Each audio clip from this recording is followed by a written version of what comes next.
Hi friends, Kalinga पे stock को आपको स्वागत।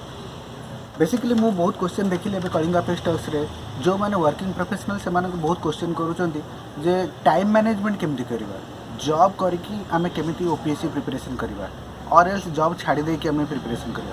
मो मतरे आपण जॉब छाड़ी के किछि प्रिपरेशन करबार दरकार नहीं। आपण को जदि 4 to 5 आवर्स आपण को जॉब को छाड़ला परे आपण बाहर करि पारुछंती 24 घंटा भर जब 4 ରୁ 5 घंटा बाहर करेंगे ସେଇଟା ଆପଣଙ୍କ ପାଇଁ ସଫିସିଏଣ୍ଟ ମଧ୍ୟ ହେବ। ଆପଣଙ୍କୁ ବୁଝିବାକୁ ପଡ଼ିବ ମୋତେ କ'ଣ ପଢ଼ିବାର ଅଛି, କେଉଁ ପାର୍ଟକୁ ଛାଡ଼ିବାର ଅଛି। ପ୍ରିଲିମ୍ ଓରିଏଣ୍ଟେଡ଼ ପଢ଼ିବାଟା ଅଲଗା ଆଉ ମେନ୍ ଓରିଏଣ୍ଟେଡ଼ ପଢ଼ିବାଟା ମଧ୍ୟ ଅଲଗା।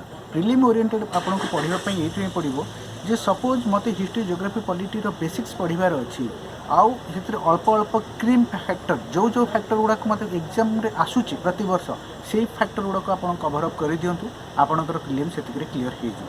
आउ जीएस रो पेपर 2टा अच्छे क्वालिफाइंग इन नेचर ताकू मध्य गोटे घंटा मिनिमम दिंतु सो दैट आप 33% रखिदेवे आपंकर क्लीयर हो।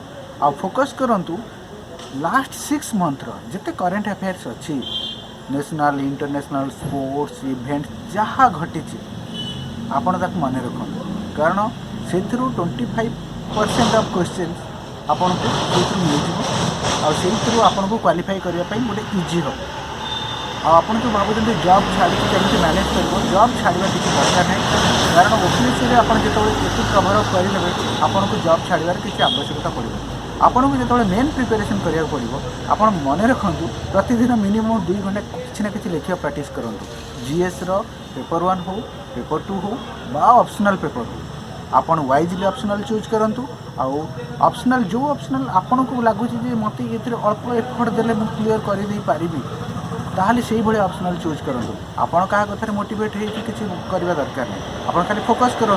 सपोज मोर स्ट्रेंथ एरिया यही सब्जेक्ट उपर अच्छी मुझे सब्जेक्ट जब नौची ताले से सब्जेक्ट सिलेबस को देखूँ प्रीवियस इयर्स क्वेश्चन को देखूँ ताकू थारे ट्राए करूँ सॉल्व करने आपड़ जब 80-90% इजिली सॉल्व कर भले से आप लिखिपारे ताहले आप ऑप्शनल को ही चूज करूँ। से जॉब छाड़बार किसी आवश्यकता ही नहीं।